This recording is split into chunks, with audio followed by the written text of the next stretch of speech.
Dattatreya proceeds to extol association with the wise as the principal cause for the destruction of sorrow and the attainment of the highest. He narrates the story of Hemchud and Hemlekha. These are the two characters in the story. It's a beautiful story. Look at the role of the two characters. Prince Hemchud marries Hemlekha, the adopted daughter of a rishi. She was an enlightened woman, having lived with her wise father sage in a hermitage till her marriage. After marriage, Hemchud finds his wife indifferent to worldly pleasures. He tries to find out the cause.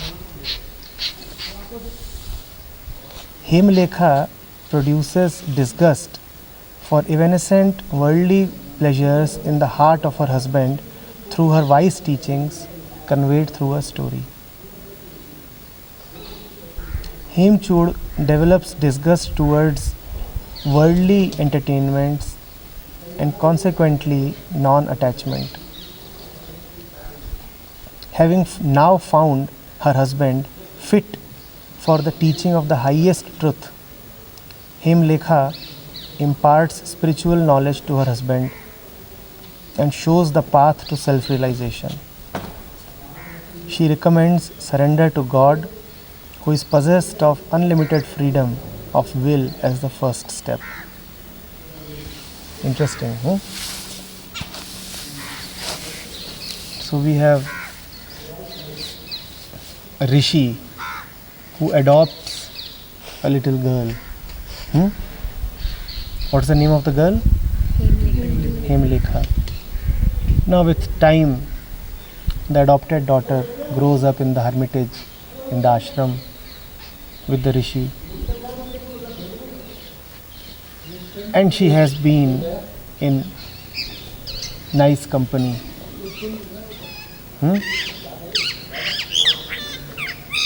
She has heard satsang morning till evening.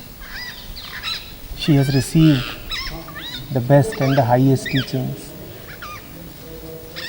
Her mind is uncontaminated. No wonder that she is beautiful in the highest sense of the word beautiful. The king would have surely asked for her hand. It was the king's good fortune that he could ask for her hand. So he marries the woman Hemlekha,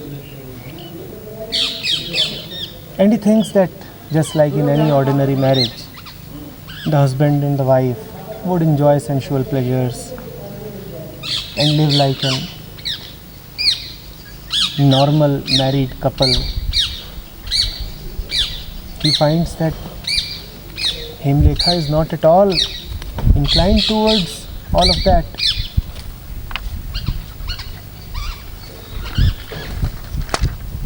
She is simply indifferent. Neither does the body attract her, nor do the comforts of the palace. Now there must be something of the divine in Hemchud as well. Otherwise he couldn't have been attracted to Hemlekha. Getting attracted to people like Hemlekha is very, very difficult. They are indeed beautiful, but their beauty is a very demanding beauty.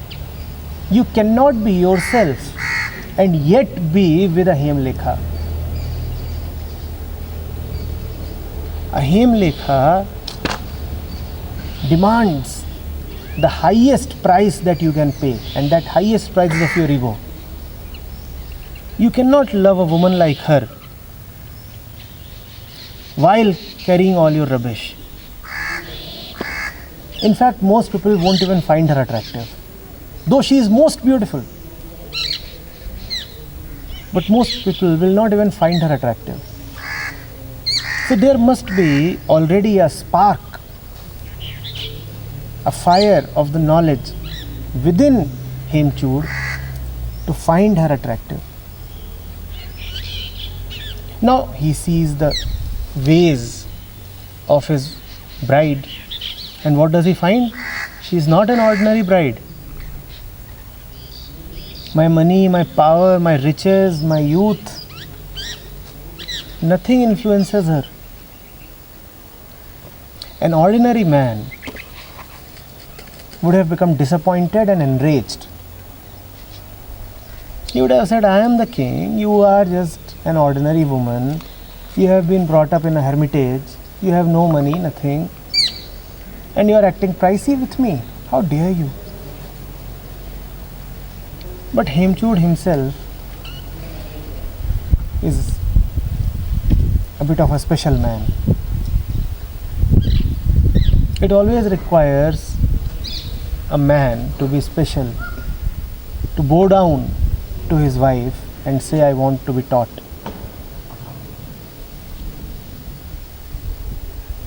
It requires something special in a man to accept that the wife is not merely there to gratify his senses and fulfill his carnal needs.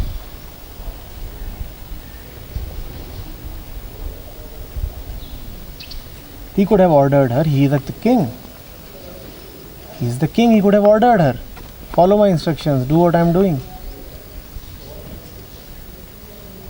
But no. He demonstrates his eligibility to be the student of his wife. It requires a deep eligibility. You see, we have come to two occasions in this discussion already today to demonstrate that Parashuram was deserving of the highest truth. He had to be a sadhak for 12 years to demonstrate that he was fit to be revealed the highest truth. Hemchud had to bow down to his wife. In both these cases, a tremendous inner power is required.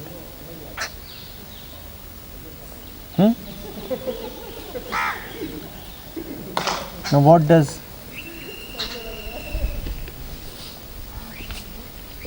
Himlekha tell her student, the husband?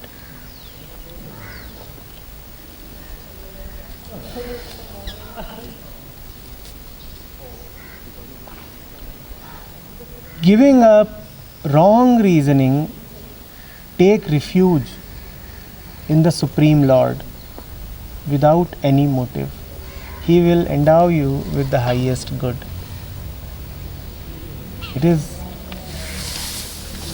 very instructive that the first thing that the wife, that the guru is telling the husband, the student, is give up wrong reasoning. Kutarkam santyajya. She could have said 1,000 other things. She could have said, come quickly surrender. She could have said, read this, read that. But the first thing she says is, get rid of Kutark. Then take refuge in the Supreme Lord without any motive.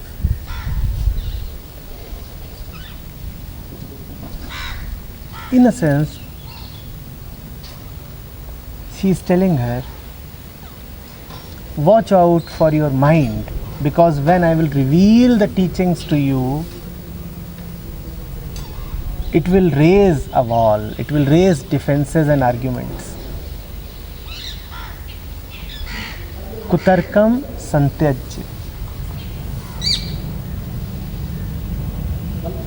You are not yet an enlightened man. Doubts will raise their head. I will say something and you will feel like resisting it with an argument. Before you give power to that argument, before you take sides with that argument, ask yourself, where is that argument coming from? What is at the root of that argument? The moment you go to the root of your argument, you will drop the argument. Kutarkam santyaj. Drop your kutark. Because if you start giving power to your arguments, then nobody can defeat your argument. There is no way any argument can be crossed by the other argument. I am ensuring you, nobody ever won an argument through argument. Arguments are won when one of the arguers realizes that he no more wants to argue. That thing within him that is producing all the arguments as weaponry is no more violent. When that inner violence ceases, then the argument is won. Otherwise, you may very well visibly defeat somebody in an argument and yet he will not be defeated. He will just say, well, he argued better, but I am right. He has better words. He is more of a logician, but I know I am right. So the argument is never really won till the time that violent root, the resisting root of the argument, the ego, is present within. Hemlekha is warning her husband, do not listen to me with an argumentative mind. You have to listen to me in deep attention and devotion. You cannot listen to me with the objective of defeating me, with the objective of questioning me or sizing me up.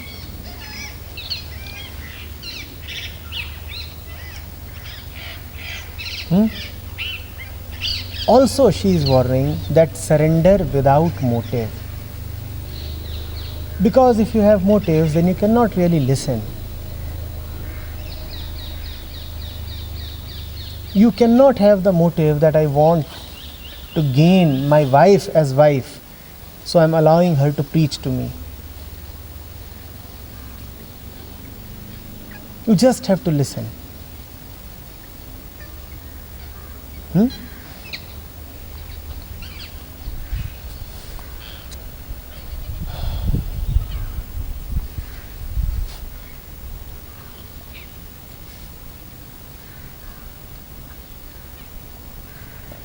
Hemchuda asks a question.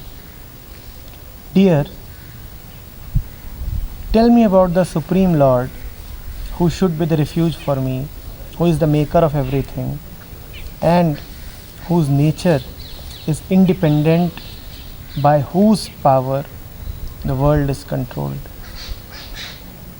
Dear, tell me about the Supreme Lord who should be the refuge for me, who is the maker of everything, and whose nature is independent, and who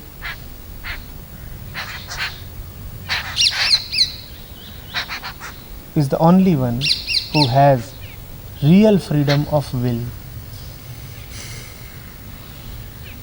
and by whose power the world is controlled. Tell me about that Supreme Lord. Thus asked by her husband, she, Hemlekha, who was delighted, said, Lord, I shall tell you the complete ascertainment of God. Listen.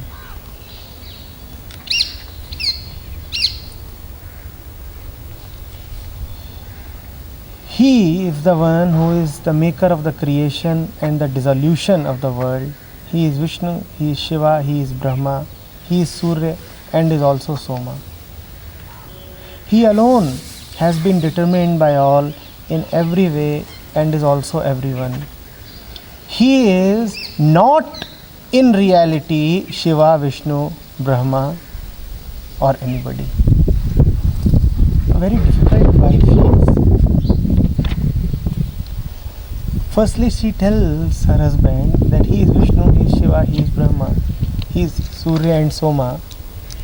And then, in the very next breath, she says, he is also not in reality Shiva, Vishnu, Brahma or anybody.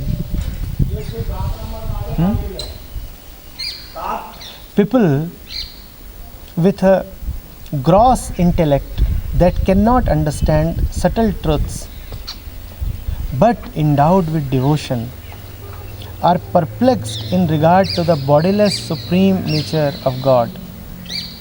Contemplated by them wherever and in whichever manner, the wish-yielding gem that is God himself assumes many forms in that matter. Therefore, God is only intelligence. His body can only be supreme consciousness.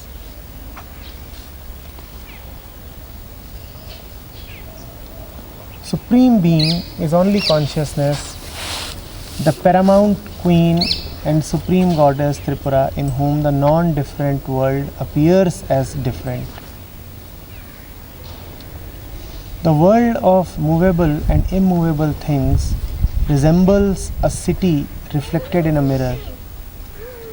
On account of the oneness of its nature with the underlying mirror-like consciousness, there can be no conception of the highest and the lowest with regard to that. Preeminence and other qualities in Godheads are indeed imagined only in the lower nature of the consciousness, consisting of just reflections. Therefore, let the wise man worship the supreme form of reality, which is undivided and without attributes.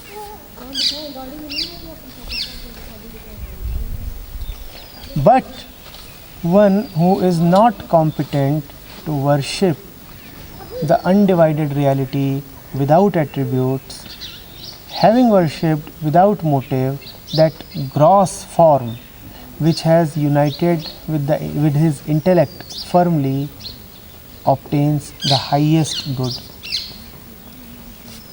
You getting it? Reality is without form, without attributes.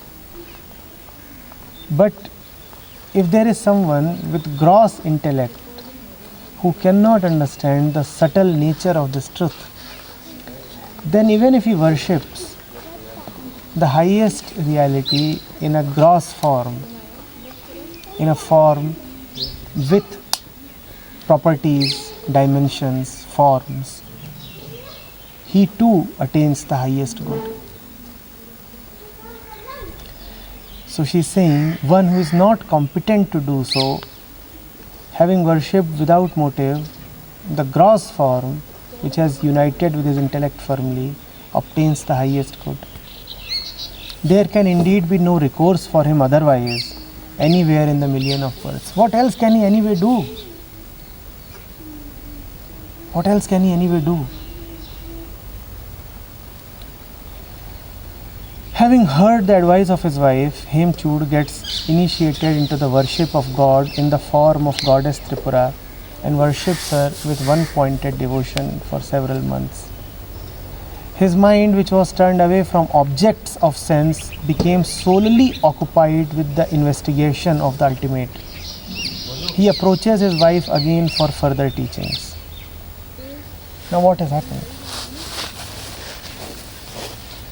Here is the husband who has come to the wife. And how does the wife initiate him? She says, truth, formless, nameless, colorless, attributeless, beyond the province of thought, but that can be known only with the finest intellect. However, most people in the world do not have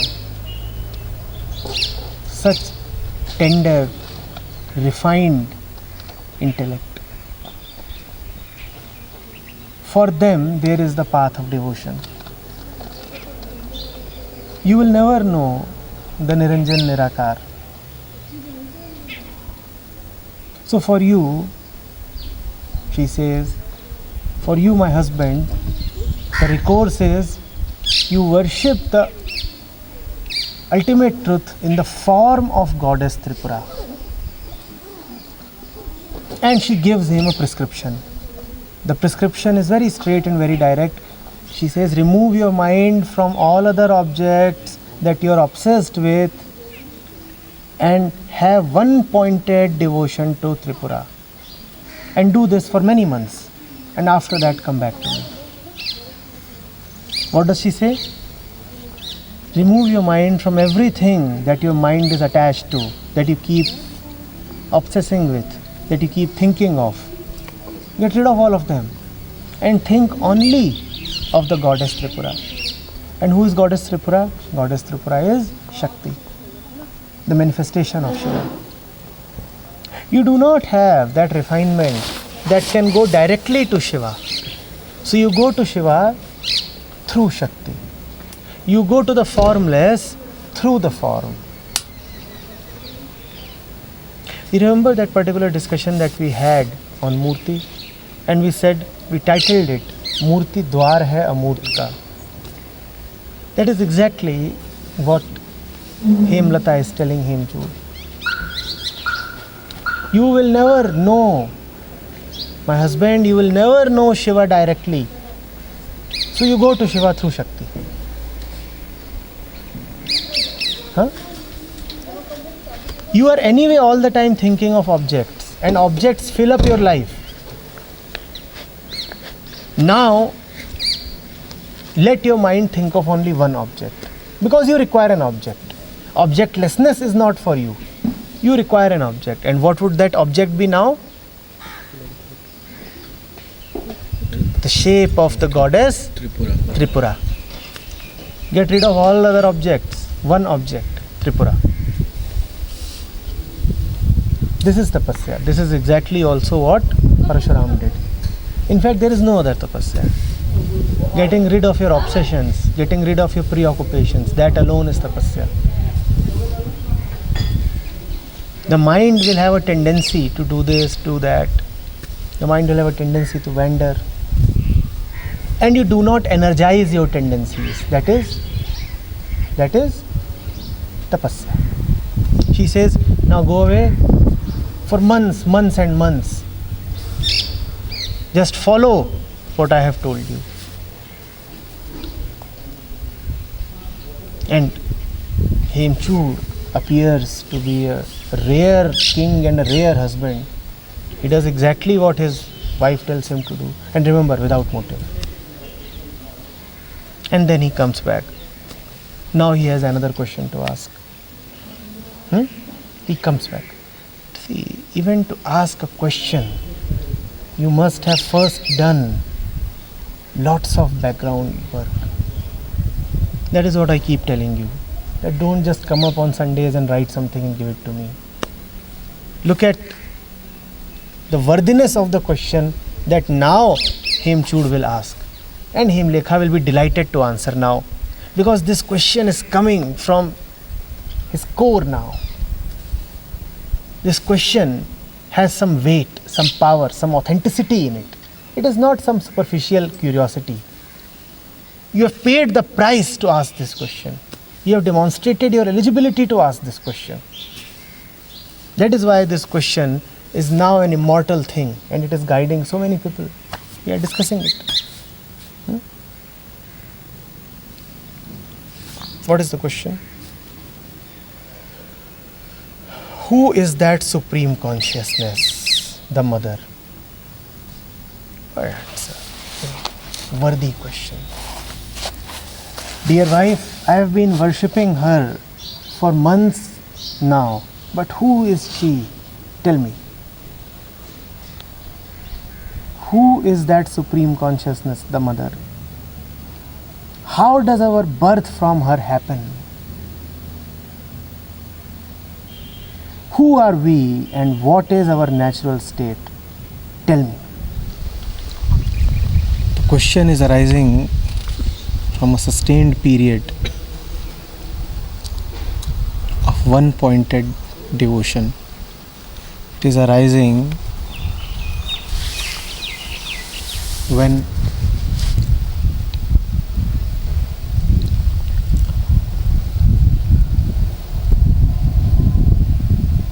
the trivial questions have dropped.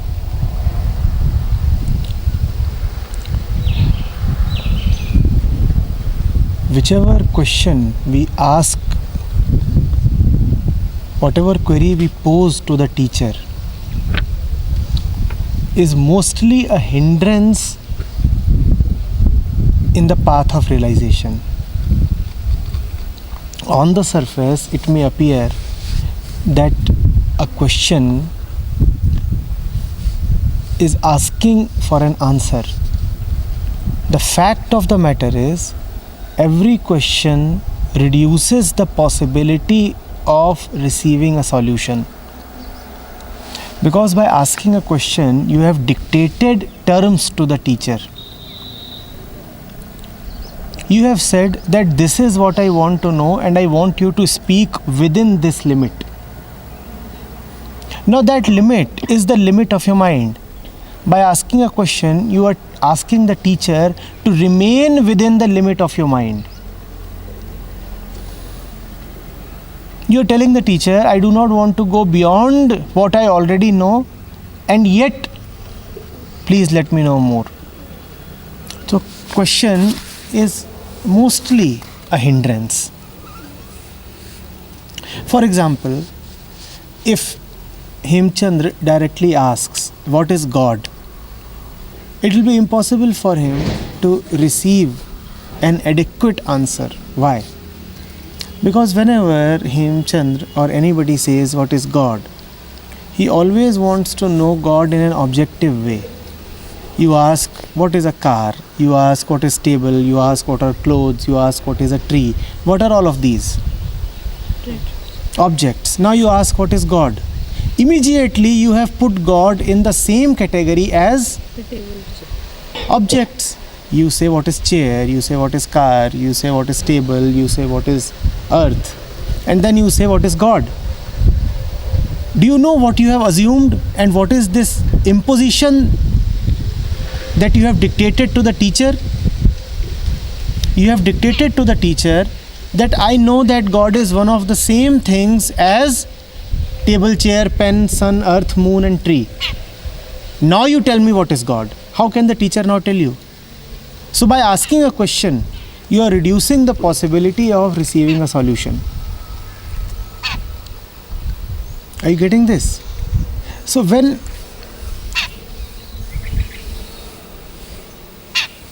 Hemlata sends him away right in the beginning with a word of caution that keep a check over useless arguments and do not be motive driven. She is essentially telling him to not to ask stupid questions. She is saying, if you have really come to learn, then kindly do what I suggest. Don't ask me stupid questions. Don't ask me why, how and all this. Because whatever you will ask me will not help you. In fact, it will prevent you from knowing what you really want to know. It is strange. Please understand this. Whatever you ask prevents you from knowing what you really want to know. Asking is not at all a valid method to receiving an answer. If there is someone who tells you that how will you get an answer without asking the question, he is a stupid man. Yes, if you want to know the rate of potatoes in the market, you may ask a question and you will get an answer. But question and answer format helps only in such cases. You want to know the rate of potatoes, you can ask. You want to know somebody's age, you can ask. But in the real questions of life, asking questions is stupidity. You must not ask there. You must just listen.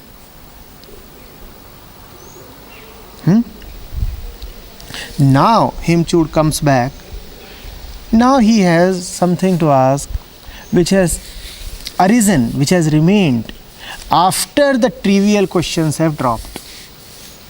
This is not in the same category as our usual doubts. There is some value to this question now.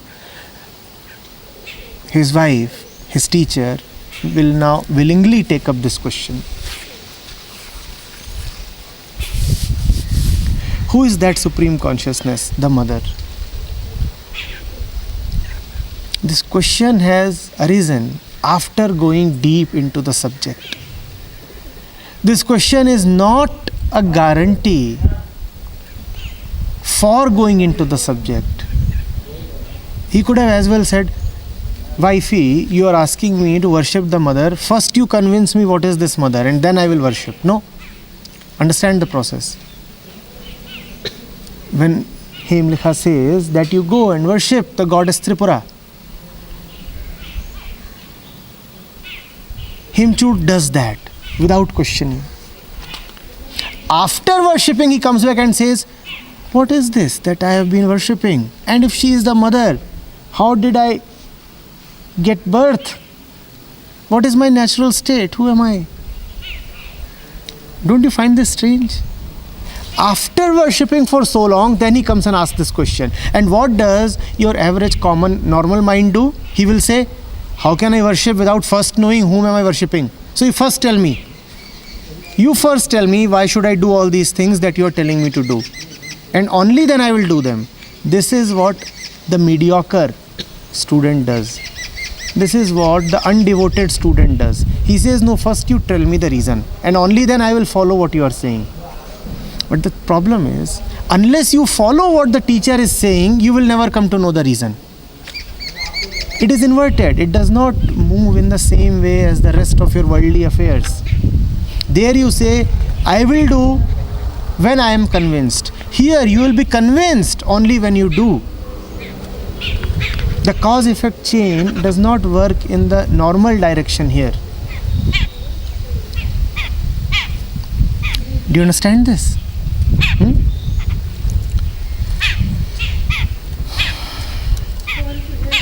Wife delightfully replies, Lord, I shall explain this secret matter. Listen, investigate with attention the nature of your own self with an extremely purified intellect. That is not a visible object and is not to be spoken or predicated even.